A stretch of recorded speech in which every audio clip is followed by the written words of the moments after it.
Monsieur le ministre. La parole est à Monsieur Gérard Cherpion pour le groupe Les Républicains. Oui, merci Madame la Présidente. Je regrette, Monsieur le Premier ministre, que vous n'ayez pas répondu à la question de notre collègue Claude Goisguen. Où est la République exemplaire voulue par le candidat Hollande? Mois après mois, la France s'enfonce dans le chômage, Monsieur le Premier ministre. 3 850 900 demandeurs d'emploi de catégorie A, 5 470 600 demandeurs d'emploi toutes catégories. Ce sont 42 000 demandeurs d'emploi de plus pour le mois dernier, auxquels il faut ajouter les 42 800 radiations administratives qui sont un moyen pour vous de limiter la casse. La France poursuit sa régression en matière économique. Ainsi, notre place de premier partenaire économique de l'Allemagne nous a été ravie par les États-Unis. Ce sont donc de nouvelles pertes d'emplois. Les résultats des élections régionales montrent une exaspération des Françaises et des Français face à ce manque de résultats de votre gouvernement. Face à cela, Monsieur le Premier ministre, vous annoncez sur un plateau télévisé un énième plan massif de l'emploi pour l'année prochaine. Pourtant, la situation est dramatique. Vous annoncez un plan de formation des demandeurs d'emploi. Où est votre réforme de la formation professionnelle de 2014 qui devait tout régler?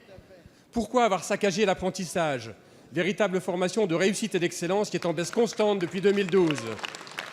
Monsieur le Premier ministre, d'annonce en annonce, la France recule et les Français souffrent.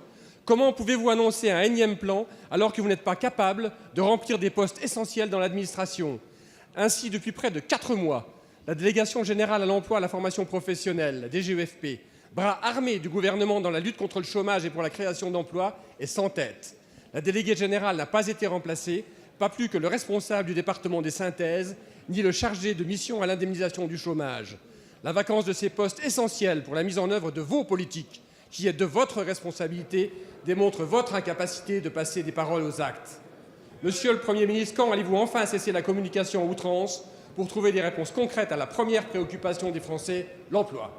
Merci, monsieur le député. La parole est à Madame la ministre de l'Emploi. Merci Madame la Présidente, Mesdames et Messieurs les députés, Monsieur le député Gérard Cherpion. Oui, en effet, il y a une urgence. Cette urgence a été rappelée bien sûr dimanche soir, mais cette urgence demande bien sûr aussi une mobilisation républicaine. Vous le savez, la reprise économique est là, mais elle est encore insuffisante. Nous avons eu en un an 40 000 créations nettes d'emplois.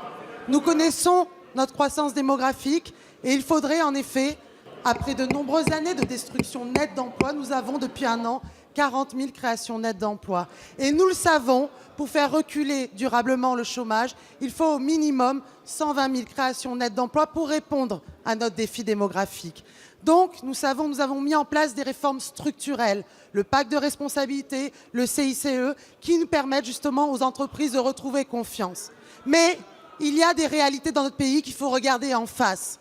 Quand on regarde la situation de notre chômage, qui est un chômage de peu ou pas qualifié, nous avons en effet près de 2 millions de demandeurs d'emploi qui ont le niveau bac et près de 680 000 qui ont un niveau inférieur au CAP. Et je crois que c'est une réalité en matière d'apprentissage, en matière de formation et demandeurs d'emploi.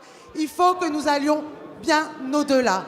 Le Premier ministre l'a dit et nous aurons l'occasion, avec toutes les régions qui souhaitent le faire avec nous, nous avons l'occasion en effet de prendre ensemble des mesures radicales pour améliorer les choses parce que l'apprentissage reste une voie d'excellence. Nous avons une petite augmentation, pas suffisante en effet, mais nous avons aussi des questions qui se posent à l'ensemble des Français.